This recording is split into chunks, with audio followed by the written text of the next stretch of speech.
Kung ayaw mo na, sabihin mo na. Hindi yung binabaliw mo ako sa kakaisip kung ako pa ba o meron ng iba. Kasi oo, tayo pa, pero nararamdaman ko na ang pag-ibig mo ay wala na.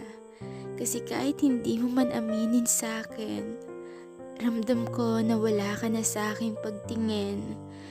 Kaya mahal kung wala ka na sa aking nararamdaman. Pakiusap ko lang. Sana sabihin mo naman ang totoo. Kasi karapatan ko ding malaman kung ano ba yung katotohanan. Kung mahal mo pa ba ako o nananatili ka lang kasi naaawa ka na lang. Kaya mahal, pakiusap. Sabihin mo yung totoo. Pagmamahal pa ba ang dahilan kaya nananatili ka?